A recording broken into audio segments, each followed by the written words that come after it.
You know, and that's the truth. America is not a democracy, but you ask the most intelligent people what form of government America is supposed to be, they'll say a democracy. Because that's what they've been brainwashed. They've been psyoped into believing that. They believe that we're in Iraq. They believe we're in Iraq to promote democracy. The word democracy, you hear George Bush saying democracy means freedom. No, democracy equals New World Order. Democracy equals slavery. The word democracy is not synonymous with freedom. It's the opposite of freedom. Democracy is the worst form of government you can have because it's majority rule. And the government can tell you exactly what they want to tell you to do because the majority wants it. I don't care what the majority wants. I live my life as I choose. And if I don't commit violence, theft, or fraud against another human being, I can live my life as I wish. That's my choice. And if I'm allowed to make mistakes, because when you make mistakes, you learn from them. You grow as a human being. We're put on this earth to become the best individuals we can be, to fulfill our God-given potential, right? We're not here to put on this earth so that the government can tell us how to live our lives and what we must do. We put into these systems and these paradigms. No. The same thing in health. You know, if you're sick, you have to have a certain protocol. Nonsense. You know, be individuals, think for yourself, have critical thinking, you know. And so what's happened is that because they've taught everybody that we're a democracy, which is not true, now, so then in 1913, they bring the Federal Reserve System into being, right? And now you have this Federal Reserve System, which then in 1913 got the right to create money for the government, when before that the government created its own money. Now the government, when it needed money, had to borrow it from this private bank called the Federal Reserve, which is a private bank owned by individuals, incorporated in Delaware. And so what happens is now the government borrows money from them to fund the government. Then the government says, well, we have to pay these people interest. How are we going to pay them interest? Let's impose a tax on the labor of the American people, which never existed before, to pay the interest to the bankers. In fact, in 1980, Ronald Reagan said not one red cent of your income tax money goes to run the country. It all goes to the Federal Reserve. Well, it was the Grace Commission report that said that not one nickel goes to the infrastructure of the country. You know. I guess Reagan quoted that. Then. Right. And so, but the point I'm trying to make is that by creating this Federal Reserve System, the government now became dependent on these private banks for money. And they started taxing us, you see. And so now what happens is that in 1935, I believe it was, Social Security started.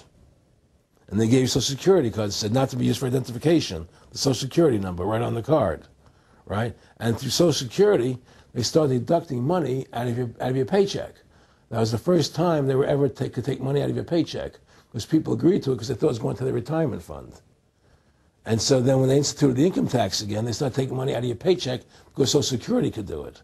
And then they could do it again.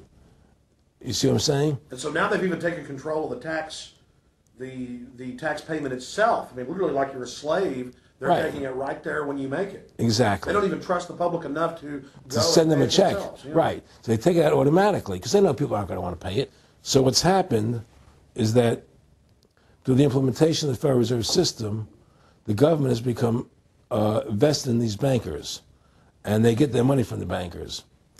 And so then they impose a tax on us, which makes us more slaves, makes it more difficult for us to survive, right? Giving them more profits.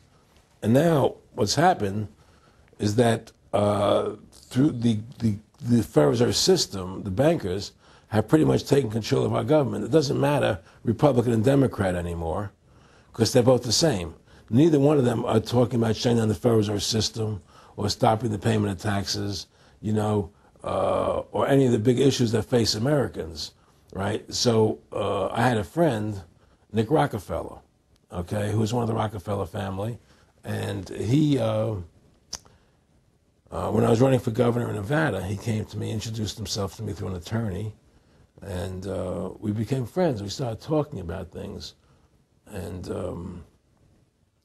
I learned an awful lot from Mr. Rockefeller. And one of the things that we used to talk about was the ultimate plan of the banking industry, what they wanted to accomplish. And the goals of the banking industry, not just the Federal Reserve System, but the private banks in Germany and England, all over Italy, all over the world, they all work together. They're all central banks, and they're all part of the Communist Manifesto. You know, central banking is one of the major planks of the Communist Manifesto. We talk about America being a capitalistic country, but yet at the same time we have a central bank that plans everything for us, right? And the graduated income tax is another plank of the Communist Manifesto, right? So right there you have two major planks of the Communist Manifesto that have been brought in because of the Federal Reserve System, okay? So the ultimate goal that these people have in mind is the goal to create a one-world government run by the banking industry, run by the bankers, and they're doing it in sections. The European currency, the euro, and the European Constitution is one part of it. Now they're trying to do it in America with the North American Union, right? And they want to create a new currency called the Amero, right? And the whole agenda is to create a one-world government where everybody has an RFID chip implanted in them. All money is to be in those chips, right? There'll be no more cash. And this is given me straight from Rockefeller himself. This is what they want to accomplish. And all money will be in your chips. And so instead of having cash, anytime you have money in your chip, they can take out whatever they want to take out whenever they want to. If they say you owe us this much money in taxes, they just deduct it out of your chip digitally. Total control. Total control.